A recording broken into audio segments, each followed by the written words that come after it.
Novoyavorivsk, Ukraine. Russia took direct aim on Sunday at a hub for Western arms shipments and fighters in Ukraine, launching a barrage of airstrikes at a military base near the Polish border that killed at least 35 people and brought the war perilously closer to NATO's doorstep. A day after warning that weapons flowing into Ukraine from Western allies were legitimate targets, Russia carried out the aerial assault against the base. 19 came from the frontier with Poland, where American troops are deployed to bolster NATO's defenses.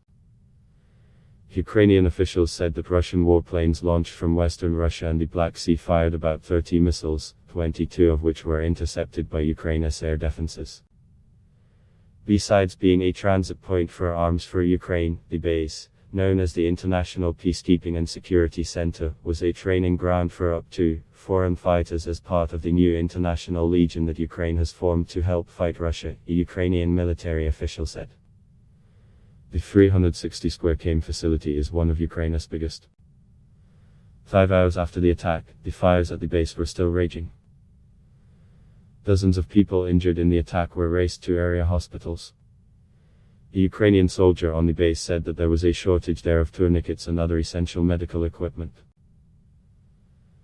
The head of the Lviv Regional Military Administration, Maxim Kazitsky, said that at least 35 people were killed and 134 were wounded. They included military personnel and civilians. He repeated calls for NATO to establish a no-fly zone over Ukraine.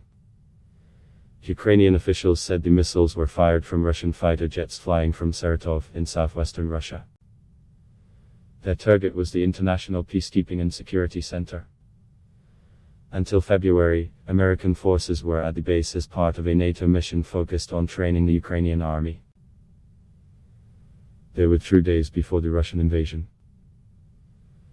Britain said the incident marked a significant escalation of the conflict.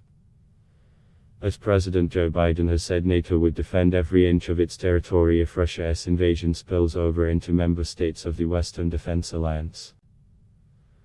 Residents of the capital Kyiv, meanwhile, woke again to the sound of air raid sirens, and city authorities said they were stockpiling 2 weeks' worth of essential food items for the 2 million people who have not yet fled from Russian forces attempting to encircle the city. Ukraine also reported renewed airstrikes on an airport in the west, heavy shelling on Chernihiv northeast of the capital, and attacks on the southern town of Mykolaiv, where officials said 9 people had been killed. In eastern Ukraine, Russian troops were trying to surround Ukrainian forces as they advanced from the port of Mariupol in the south and the second city Kharkiv in the north, the British Defense Ministry said. The city council in Mariupol said in a statement that residents had been killed since the start of the invasion. Kharkiv, Ukraine's second largest city, has suffered some of the heaviest bombardment. British intelligence also said Russian forces advancing from Crimea, which Russia annexed from Ukraine in 2014, were trying to circumvent Mykolaiv as they looked to drive west towards Odessa. Airstrikes on Mykolaiv killed 9 people on Sunday, Regional Governor Vitaly Kim said online. In Chernihiv, around 150 km northeast of Kyiv, firefighters rescued residents from a burning building after heavy shelling. Adblock test. Why?